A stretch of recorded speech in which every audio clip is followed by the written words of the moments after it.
Welcome to Sociology Vibes, where we simplify challenging ideas into easy to understand insights.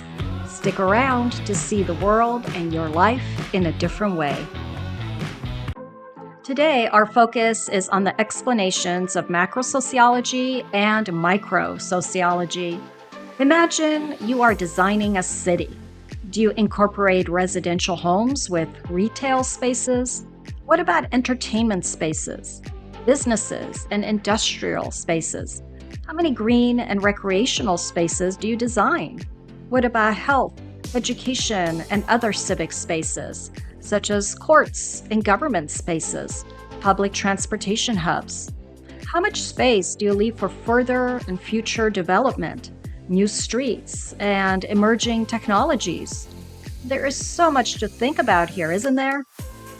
Taking a bird's eye view of this city is similar to macrosociology, or sociologists studying the different large-scale systems that make up and impact the workings of society.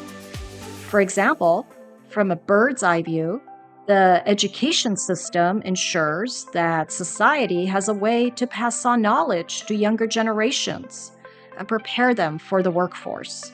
In essence, the younger generations replace the oldest of the generations, maintaining a smooth running economic system. Having a medical system in place allows society to keep people healthy so they can fulfill society's social and economic needs. Macrosociologists study these systems, including how they change over time and how they interact with and influence each other, shaping the overall workings of society. Now let's go back to our imaginary city. In one of the residential neighborhoods lives one of many single parents who has to navigate taking the bus to work while dropping off her child at daycare. Since her employer does not provide daycare, she and her child need to get up early in the morning to navigate the schedules of the bus routes. The city planners did not take into account the need for daycare centers and other facilities such as health clinics and easier transportation routes when designing the industrial warehouses located on the far edges of the city.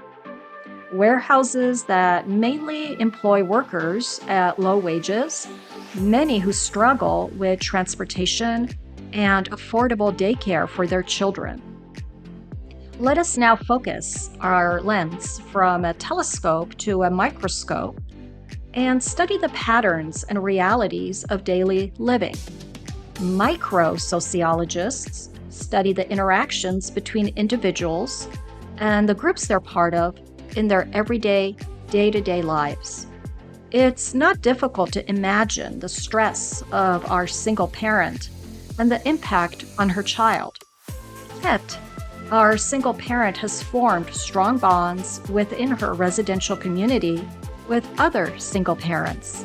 Together, they've created an informal support network consisting of carpools, and our single parent has offered to babysit some of the neighborhood kids on the weekends in exchange for help. From a microsociology lens, how we relate to one another, communicate, and interact are just as important building blocks of society as the systems of a society. A family sharing a meal, friends exchanging study notes, neighbors debating how to vote, or a doctor informing a patient of their diagnosis. These are all ways that people make sense of the world, and these interactions are of great interest to sociologists. So, what does this have to do with social life? Well, it's all about perspective. Macrosociology helps us understand society's framework, its culture and organization, like observing the changing of the seasons from spring to summer and fall to winter. Microsociology, on the other hand, is like observing the actual days within each season, how people spend their days, and what brings people together, in both times of joy and sadness. Both the macro and micro sociological perspectives are important because they do intersect. Understanding this intersection allows us to be critical thinkers, engaged and active participants in improving our communities and organization for social change on a wider societal scale, while creating social support networks and bonds within our personal lives. This blend of macro and micro perspectives enrich our understanding of social groups and help us become more informed citizens and critical thinkers.